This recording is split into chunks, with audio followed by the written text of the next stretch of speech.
So about 2 months ago, I made these videos. I did it because I was trying to articulate my concerns. Now, what happened as a consequence of making these videos was really quite unexpected to me. There's been 140 print articles published about this, whatever this is, in the last 2 months, and then dozens and dozens of YouTube videos and television interviews and radio interviews and demonstrations. Millions of people have been tuning into this online. And so obviously something's up, and I can tell you that what's up isn't only a discussion about Bill C-16 and about gendered pronouns. You know, sometimes when you're having a debate or a discussion with someone that you love and you're having a little argument about something, like who's going to do the dishes or something like that, or especially if you haven't been getting along very well with that person, you know how the discussion starts with something specific and then you start trading all the things that it might be about until you're arguing about, you know, the way that you behaved on your third date, you know, 10 years ago, and the whole underlying unresolved chaos of your relationship emerges through the little portal that was defined by the argument. You know, well, that's what this is about. So what the hell's going on here exactly, and why are we damn near at each other's throats? Look at what happened in the United States a week and a half ago. There's some things to talk about here, and I started to try to talk about them, and I would say that my freedom to do so was rapidly infringed upon. My career was put at risk, and I find this absolutely unacceptable because I am trying to sort this out. And so we need to start talking and listening. And when you talk, it doesn't mean you're right, it doesn't mean you're correct, right? It means you're trying to articulate and formulate your thoughts like the boneheaded moron that you are.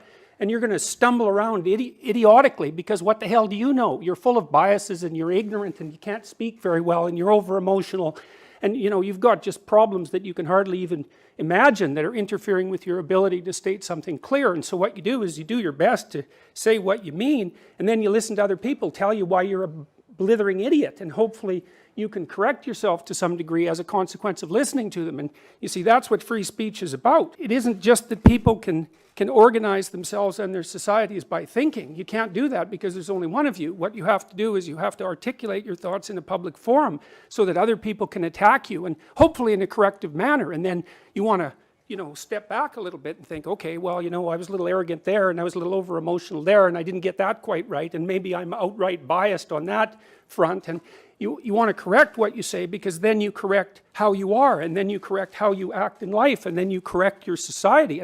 And to the degree that we limit freedom of expression, we put all of that at risk. And that's partly why I don't believe that freedom of speech is just another value. I think that's preposterous. I think that if you claim that, then you know nothing about Western civilization and history. Freedom of speech is not just another principle. It's the mechanism by which we keep our psyches and our societies organized, and we have to be unbelievably careful about infringing upon that, because we're infringing upon the process by which we keep chaos and order balanced. Well, what is this all about? I can list you some of the things that it's about. It's about inclusion versus bigotry and prejudice, right? It's about the left wing versus the right wing. It's about who's free to choose their language, and what elements of respect that you're due to people who are different than you, say with regards to pronoun use or chosen names. It's about whether the subjective or the objective is going to take precedence, because implicit in Bill C-16, and I'm telling you, there's an assault on the idea of objectivity itself, an assault on the idea of biology itself. And if the university thinks that the sciences are going to be immune from the ideological doctrine that's embedded in these pieces of legislation, they better think again, because there is trouble coming. I know that OISE already has an anti-psychiatry program, and we noticed that Ken Zucker got hounded out of his job just a few years ago, even though he was an entirely credible scientist and clinician. It's about constructionism, social constructionism, versus positivism, versus pragmatism. And there's a mother versus father thing going on here too. And you know, you kind of saw that with Hillary Clinton versus Donald Trump. I would say that was the overprotective, devouring mother versus the tyrannical father, which is not a good, that's not a good narrative from a mythological perspective. It's about also the adversarial spirit, I would say, versus the logos. And the adversarial spirit is the spirit that claims what I think right now is correct above all else, and I have nothing whatsoever to learn, versus the logos. And the logos is a very complex idea, and that's that the proper citizen is the person who embodies truth in speech and attempts to act it out. And that also includes listening, because listening is part of communicative intent. And I think at the moment that we're embroiled in a war on every single one of those dimensions, and several others that I haven't had time to list. And the evidence that we're in that sort of war is precisely the fact that this has attracted so much attention. I mean, I just sat in my bloody office at home and threw up a couple of amateurish videos, more or less attempting to articulate my feelings about a couple of policies, and it's like all hell broke loose. And why? Well, because that hell is right underneath the surface. I hate to stop there, but you're at the end of your time. I'm done.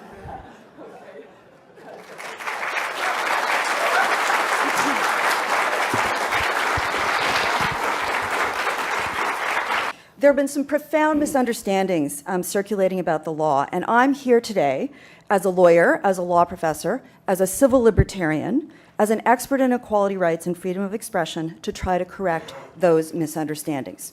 So let's start with Bill C-16, which passed third reading yesterday in the House.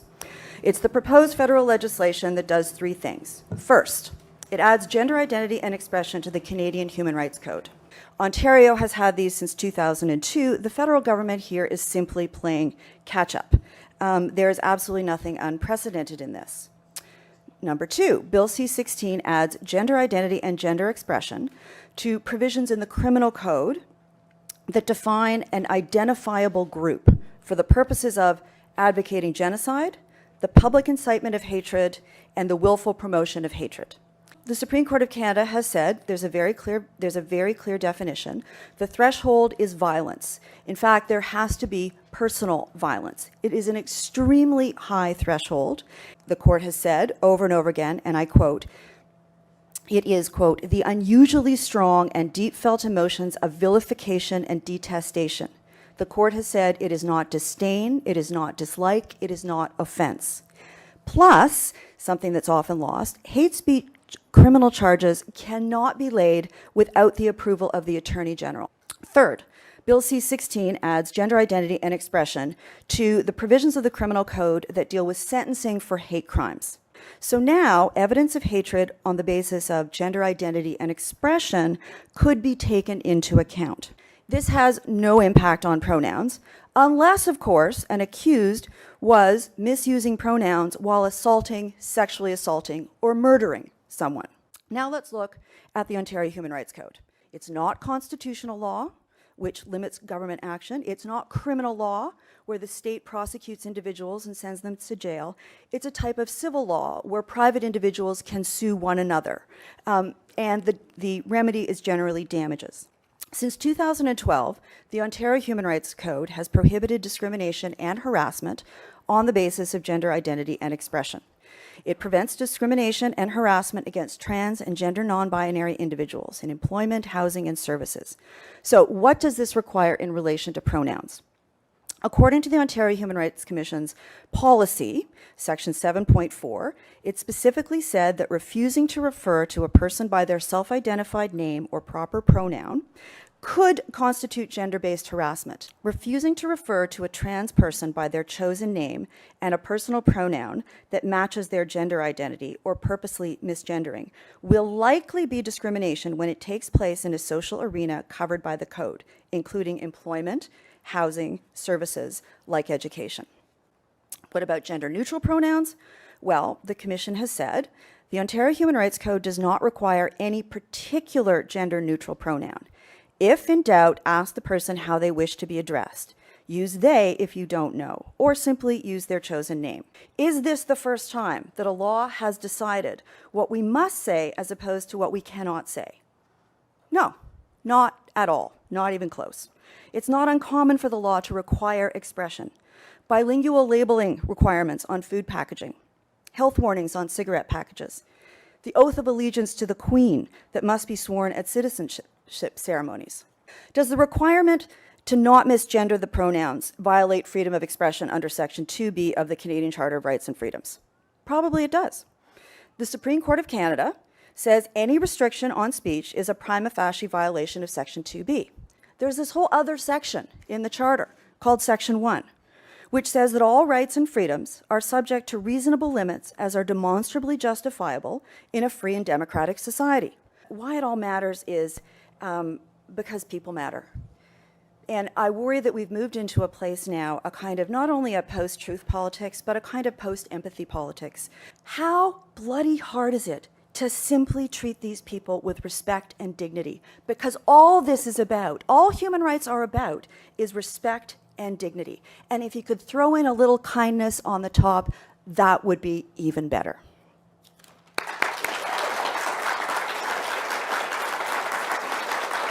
So I'm going to read you something that a graduate student sent me from the University of Toronto the other day, and I can also tell you that I've received hundreds of letters like this.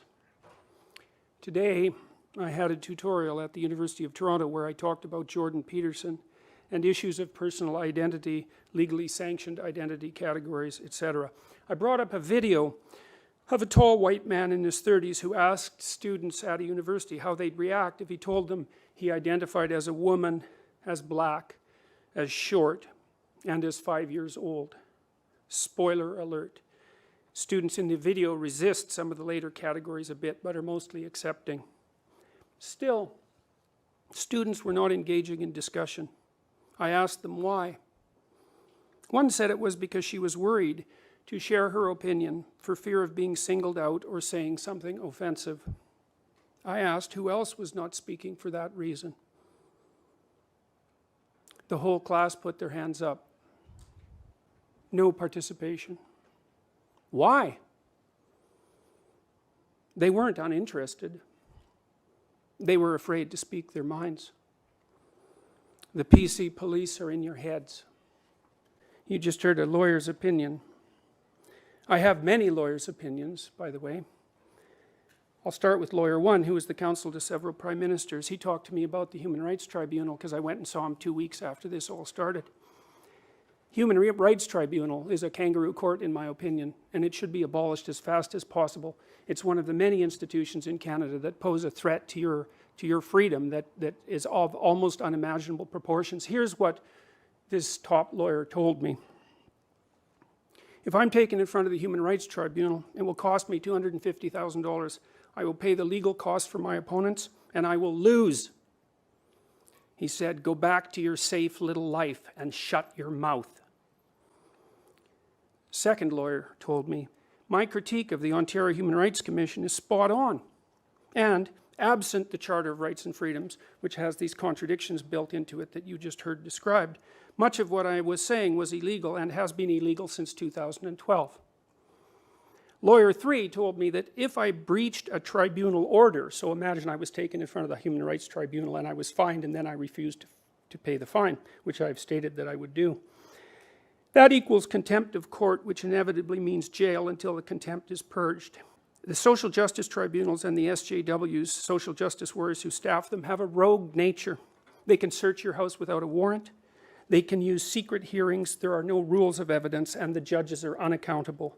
But those are legal opinions. Let's look at a real world case. Let's look at what happened when I made my videos. Let's look at how the university responded, because I can tell you, in the video I said, look, what I'm doing is probably illegal, and worse, my employer is legally responsible for it, because that's built into the codes as well. So by the way, if you're an employer, you're responsible for everything that your employees say, and everything that anybody interprets what they said as being, whether it's unintentional or intentional, whether or not a complaint has been made. So just think about that. Anyways, October 3rd, the university said, like all members of the university community, I have an obligation to comply with the law, including the provisions of the Ontario Human Rights Code.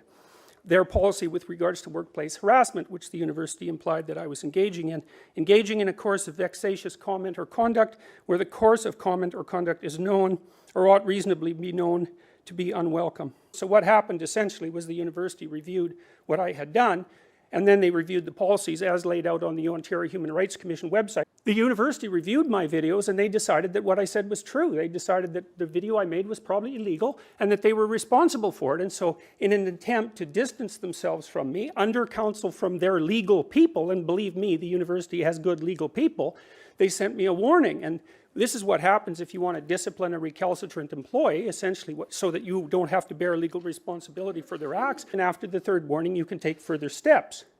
Now, I pointed out to the university at one point, when we were discussing how this forum was going to proceed, that perhaps it would be in their best interests to not support the people who were trying to stop me from talking, but instead to support me legally, and if necessary to take this all the way to the Supreme Court. And the university said categorically that they would not do that. So I would say, when it comes to the contradictory provisions that are in the Canadian Charter of Rights and Freedoms, and so we might say roughly equality versus freedom of speech, the university decided which side they're going to go down on. So on October 18th, the university mentioned to me in another warning letter that if personal pronouns are being used, the refusal to use the personal pronoun that is an expression of the person's gender identity can constitute discrimination.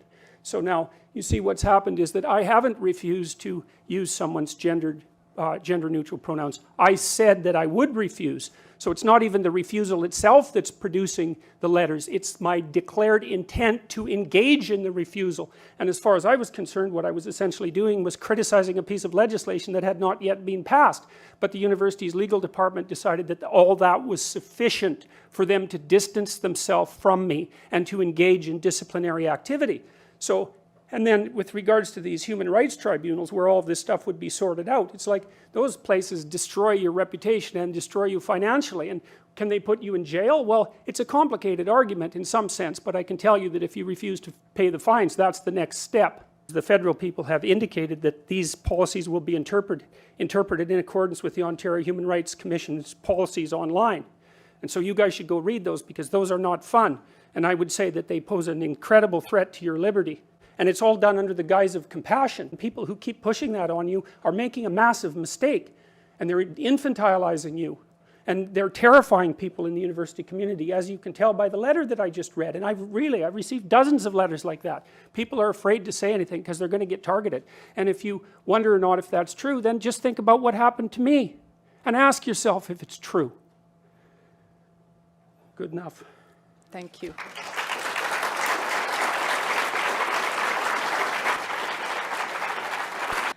As a Trinity College and OISE alumnus, I'm typically delighted to return to the University of Toronto. Today is different. To make sense of what it means to be here today, I've found myself going back frequently to the 1989 debate at Western on the subject of race and IQ between Philip Rushton and David Suzuki. To borrow David Suzuki's opening words on that day, quote, "I do not want to be here. I do not want to dignify this man and his ideas in public debate," end quote. There was, in 1989 at Western, as now, an extraordinary media frenzy concerning the apparent threat to academic freedom posed by the mere possibility that academic freedom is not an absolute guarantee, that as scholars, our relationship with knowledge and with the public trust is tempered by responsibilities and limitations. Of crucial import to my argument today is that this is a relationship structured not on juridical grounds. This is not about the law, but on ethical grounds. The very real effects of the knowledge claims that we make as scholars require that our claims be subjected to rigorous critical scrutiny. And there is no set of knowledge claims more important to subject to critical scrutiny than statements that appear to perpetuate and to incite already existing forms of hatred, violence, and prejudice toward members of minority groups. We need to identify and address the claims made in the recent public works of Jordan Peterson, claims about trans people, claims about the validity of gender identity, claims about the proper use of pronouns, and claims about academic freedom rights. And let's be clear, we have a unique difficulty here today in subjecting these claims to scholarly scrutiny. What kind of claims can you have in amateurish videos? The recent public works of Jordan Peterson provide a fabulous case study of the cultural production of true believers, the cultural production of ignorance in an age of reactionary populism. So let's take a look at how consequential and studied ignorance works in relation to gender. Here are the major claims of Dr. Peterson's recent public works, specifically the first of 3 lectures concerning Bill C-16. And I will quote directly here from my lecture transcript. Bill C-16 scares me, lectures Dr. Peterson. The Ontario Human Rights Commission is a particularly pathological organization. Social justice warrior types are overrepresented, and I can't help but think it's because our current premier is a lesbian. And the LGBT community has become extraordinarily good at organizing themselves and has a fairly pronounced and very, very sophisticated radical fringe. Gender identity and gender expression are not valid ideas. They're not true. There's no evidence for it. I don't know what the options are if you don't identify as a man or a woman. There's an idea that there's a gender spectrum. I think it's an ill-informed opinion, end quote.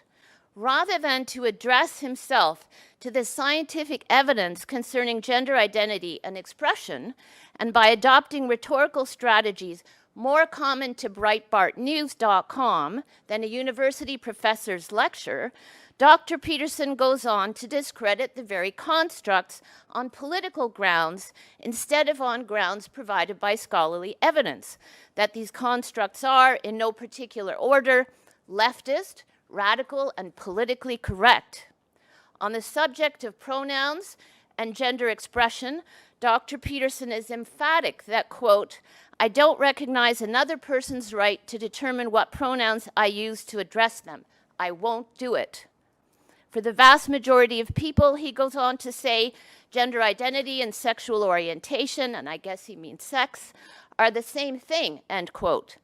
As for the definition of transgender, Dr. Peterson claims that, and I quote, I don't believe that these people, these terms stand for good things. I think that these people use these terms as a pretense that they stand for good things, as a pretext for them to continue their nefarious activities, end quote. Well, this is hardly the stuff of academic scholarship. I'm a member of the Global Education Initiative of the World Professional Association for Transgender Health, and I can tell you without a shred of doubt that there is no link between the public claims made by Professor Jordan Peterson about gender generally and transgender specifically, and a body of easily accessible peer-reviewed scholarship. This body of peer-reviewed research knowledge provides conclusive evidence that whereas anatomical sex is perhaps dimorphically categorical, and that's only if we choose to ignore intersex, that secondary sex characteristics cannot be argued simplistically to be determined by chromosomal sex, and that there is highly significant diversity in gender identity and expression, which exists on a continuum that reveals persistent differences that cannot be explained by sex assigned at birth. Gender identity and expression are dynamic, biosocial aspects of human diversity that are culturally and socially in a complex relationship with matter. Gender identity and expression are linked both to the extraordinary plasticity of human life and the fluidity of identity, and as well, and this is where we must pay close attention, linked to gender-based violence, to minority stress, and threats to a whole host of rights in Canada that are not up for debate here today. These rights include the right to recognition, the right to communicability of presence, the right to culturally competent institutional climates, and perhaps the most profound of all rights, the right to safety and the right to culture and access to knowledge. Whereas almost all the media attention on the Jordan Peterson affair has focused on the possible threat to his academic freedom, I want to focus instead on the ethical significance of an academic's total dereliction of academic responsibility. Academics are never free to distribute totally bogus claims while trading on the value provided by their title as a professor in a great Canadian university, and perhaps even worse, as a clinician registered by an accreditation body. Quite the contrary. Every faculty member takes on academic responsibilities that embody an ethical commitment, which is precisely not responsibilities required by the law. Academic knowledge that appears to codify knowledge about minority populations must not add to the harms already facing minority groups by itself contributing to the consolidation of ignorance, nor by inciting hatred toward members of these groups. Faced with Philip Rushton's perpetuation of racist assumptions in his research on race and IQ in the 1989 debate, David Suzuki concludes that one can only infer, quote, "He is either grossly ignorant or deliberately mischievous. Either way, what is required is action by scientists and academics.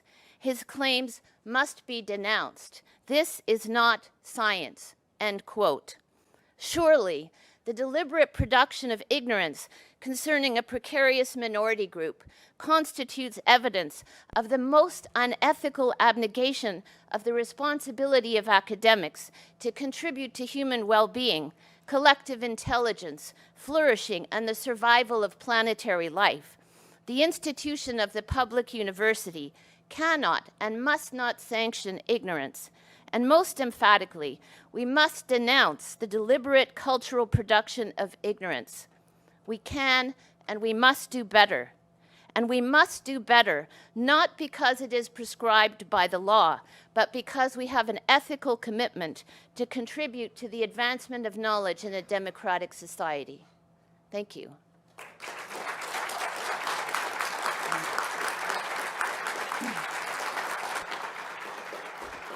In law, we tend to distinguish between the law as it is and the law as we would like it to be. And the experts you cited seem to be critical of the law as it is, along with you. But does Professor Kosman's outlining of some of the elements of C16 in particular, does that give you any comfort? Does it allay any of your concerns that it really focuses on the advocacy of genocide or the commission of hate crimes, and that those kinds of things are probably the sort of restrictions that most people in the room would think were reasonable restrictions?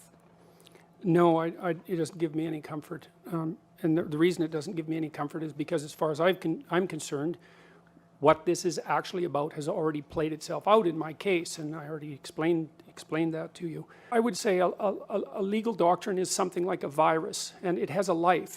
That's not what we think. If you let it go into a living system, it propagates and it has effects, and the effects are a consequence of the philosophy that's embedded inside the law. And if you really want to know about this, you should read Alexander Solzhenitsyn's Gulag Archipelago, because what he does in that book is tell you how the hypothetically humane doctrines that were embedded in radical Marxism at the end of the 1800s unfolded into Soviet society and demolished it. But I want to tell you a little bit about what the law does. And this is with regards to its interpretation from the policy guidelines. It instantiates social constructionism into our legal system. You have to understand what that means. There's a huge debate about how human identity is upon what grounds human identity is predicated. Now, the radical social constructionists basically say that identity is nothing but a social construction, and that's in keeping with their philosophical doctrines, partly Marxist and partly postmodern. But that isn't, and that was what I was objecting to with regards to Bill C-16, because it insists, do you understand this? It makes this legal doctrine that biological sex, gender identity, gender expression, and sexual orientation vary independently. And they don't.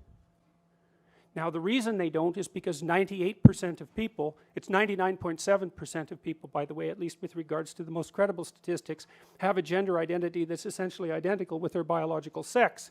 And almost everybody who is male and female by biological sex and gender identity dresses that way, and that's what gender expression essentially is. And then if you stack those three things on top of each other, they're basically isomorphic. You can add sexual orientation to that, and 98% of people are heterosexual. So the idea that those things vary independently is absolutely preposterous.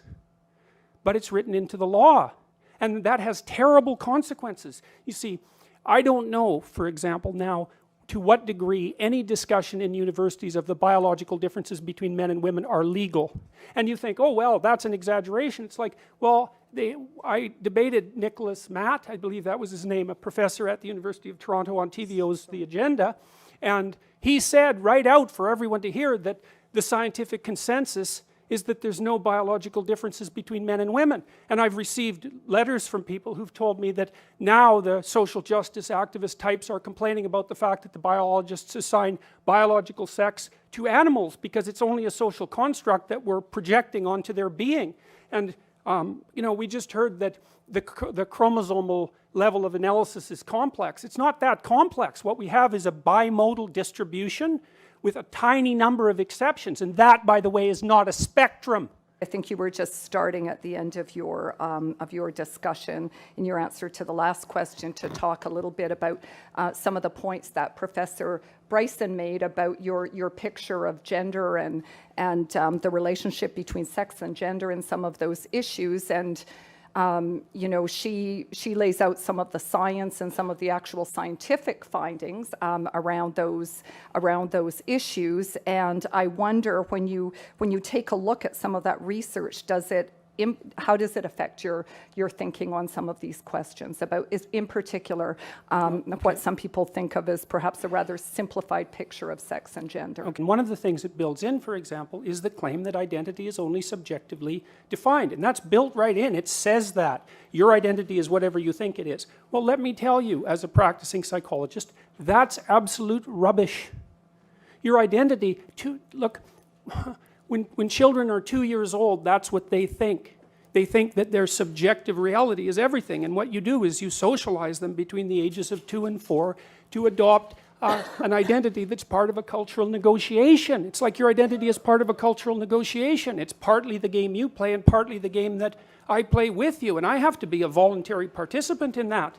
And not only is it not subjectively defined, which detaches it entirely, by the way, from the underlying biological and the underlying objective reality, making any claim you want for your subjective identity valid.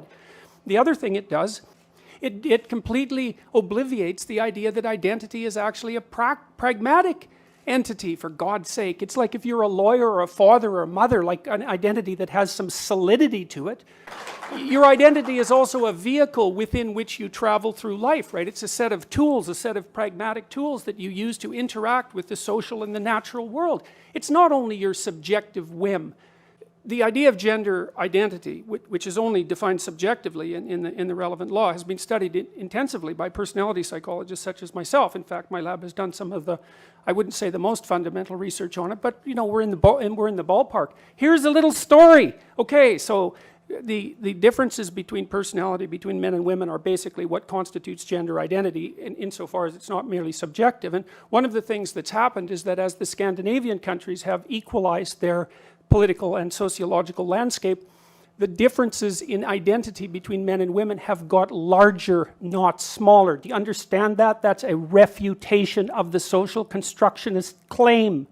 So what happens is that if you flatten out the landscape so that there are very few socioeconomic differences, say, or sociological differences in the treatment between men and women, what happens is the biological difference maximizes. It maximizes. Do you understand? That means men and women get more different, not more the same. And the thing about women in the audience, bloody hell, you should think about this, because don't you want to pursue the things that you're interested in?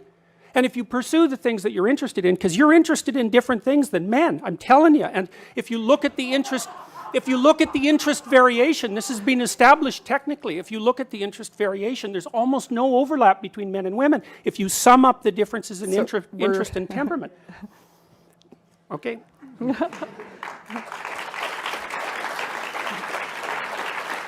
You know, what does some of the evidence, what are sort of the objective realities in this situation that we might hold on to? Science about causality, about, in essence, sex being linked and producing gender, requires us to move outside of the current realm. All that we have in this realm is quasi-experimentation. We can't actually do studies where we manipulate the chromosomal or the hormonal environment. And so since we can't remove sexism and misogyny from the production of gender, we can't actually reach conclusions about what we take to be gender differences. Thank you. Point 2, pronouns. Let's put pronouns in some kind of context. And I think it's really helpful in going back to what Justice Minister Wilson-Raybould said yesterday following the passing of C-16, and I'll quote, It's our collective responsibility to recognize and reduce the vulnerability of transgender diverse persons to discrimination, hate crimes, and hate propaganda. And a lot of what we've been hearing here is hate propaganda. So what I want to say about pronouns is that we have to get beyond this simplistic discussion, which is either about grammatical infelicity, singular, plural, or that we should be nice to people. We actually have to deal with our responsibility in creating institutional climates that take very seriously the goal of reducing inequality. That has always been the fundamental goal of education. So at the University of British Columbia, the Trans, Two-Spirit, and Gender Diversity Task Force is looking at everything in the context of what Greta Bauer and her amazing colleagues at TransPulse call institutional and informational erasure. We are looking at housing, student health. How are trans and gender diverse students going to go to student health and get care that is both medically and culturally competent? How should we be organizing student information systems so that people can tell us their names and their pronouns? This is a technical challenge only, and we have to rise to the challenge. Professor Peterson, let's start with you. So this question says, you present your issue with Bill C-16 to be that the infringement of freedom of expression regarding gender pronouns is a problem. Do you hold the same stance with other discriminatory language in the Human Rights Code, such as being able to use racist terms with regard to students? And if you believe that one of these things is a violation but not the other one, why? I'm not sure I read that out all that well, but you get the idea. Okay, well, first of all, I don't think that these issues are the same. I don't think they're the same at all.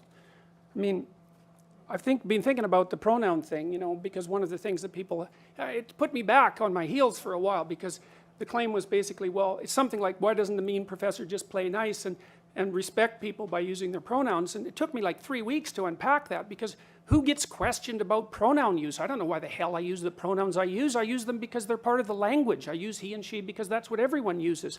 And so then I had to think about, well, why do we in fact use pronouns? And we use them in part for the same reason that we use other categories, and that's to simplify the world for functional purposes, roughly speaking. But then I was thinking, well, is the use of he and she a mark of respect? And the answer to that is, well, no, it's not a mark of respect. It can't be a mark of respect. What you call 4 billion people can't be a mark of respect, right? It's a mark of basic categorization. And so then the claim comes up, well, if someone wants you to use a particular pronoun, then you're disrespecting them if you don't. It's like, okay, let's think that through a bit. Well, that assumes that when I'm using he or she for people in normal parlance, that I'm actually indicating my respect for them. And that's not true. It's like if I don't know you, I classify you generically, and basically I classify you in terms of how you present yourself publicly. I suppose that's your gender expression. And then I nail you with whatever pronoun seems to fit. It has nothing to do with respect. And besides that, you bloody well don't get to demand my respect. Why should you?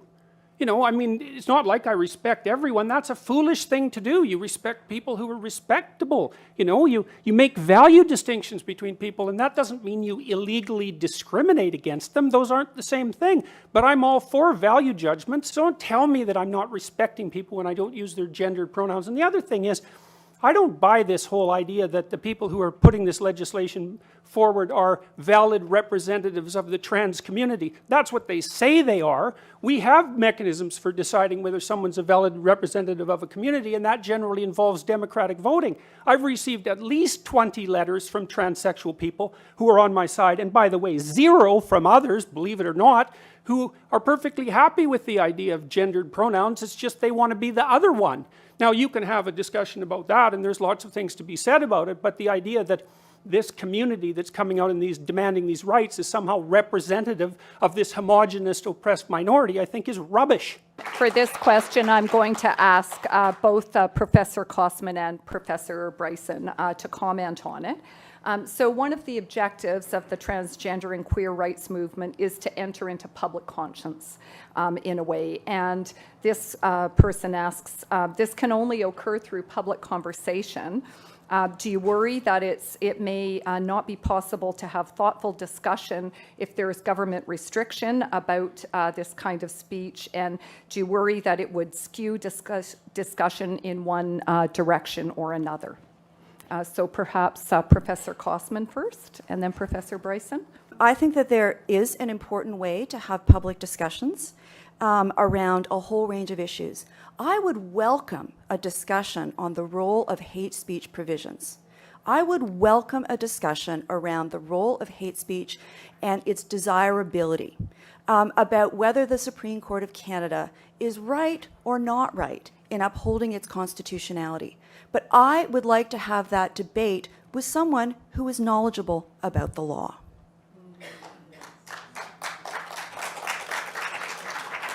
Thank you. And Professor Bryson. One of the big questions that I had to deal with in considering whether or not to accept the very generous offer, invitation of the University of Toronto to come here today would be the impact of this event on trans and gender non-binary people, specifically at the University of Toronto and much more generally. And so, whereas I would say that I recognize practices of peer review, and practices of peer review are not denouncement. Practices of peer review are practices that we utilize to make assessments about knowledge claims, whereas I would fully appreciate being able to enter into a discussion about gender and gender identity and issues around trans culture as a means of practicing peer review. I think the difficulty that we've had, and we've managed to reproduce this difficulty here today, characterized just now by Dr. Peterson as simplifying the world for functional purposes.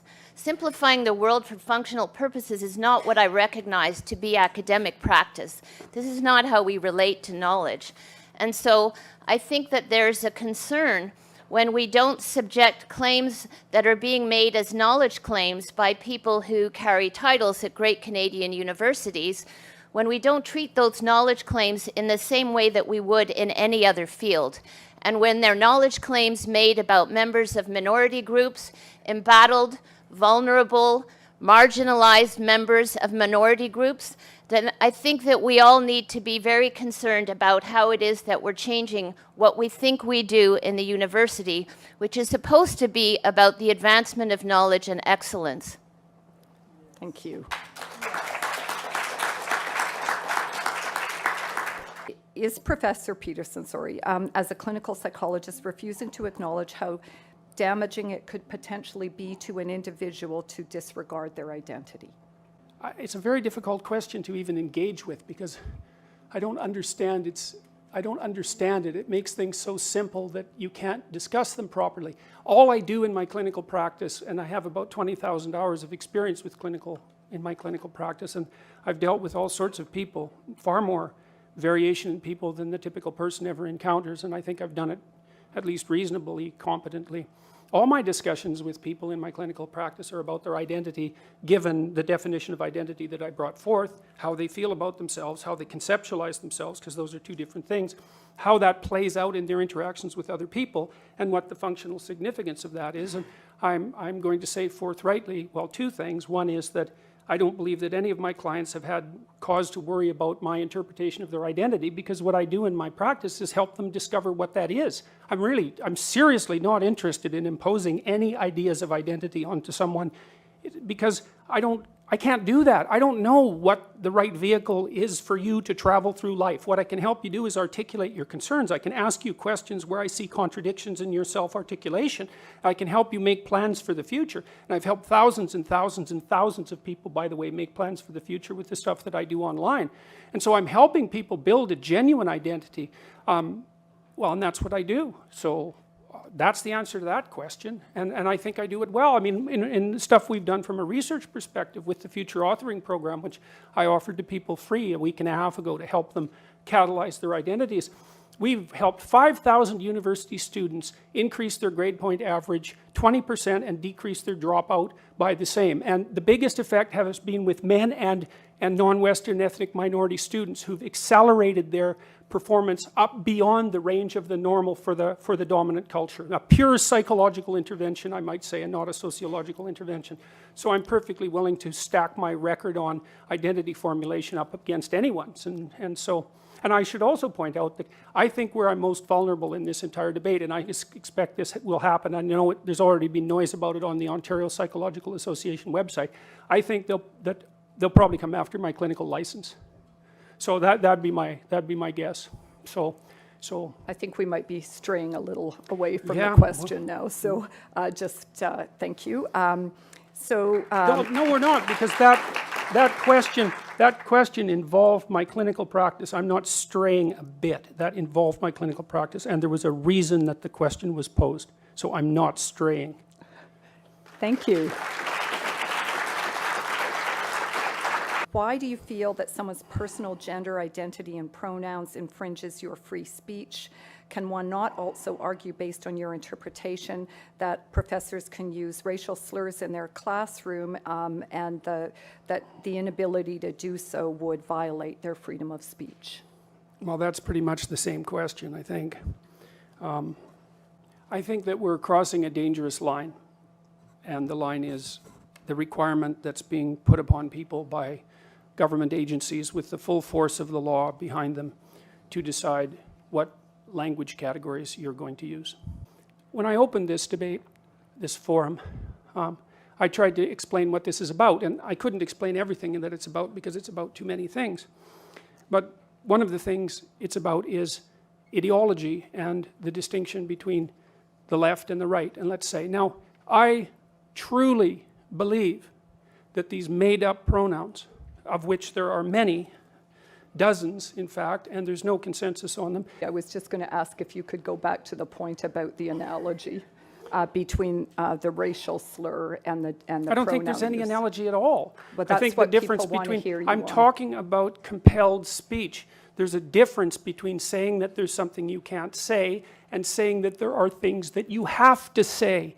And I regard these made-up pronouns, all of them, as the neologisms of radical PC authoritarians. Do you understand that? And I'm not a fan of that sort of person. And the reason I'm not a fan of that sort of person is because I've done my homework. I've read everything I can get my hands on in the development of authoritarian political systems, and I know the literature inside out and backwards. And I am not going to be a mouthpiece for language that I detest. And that's that.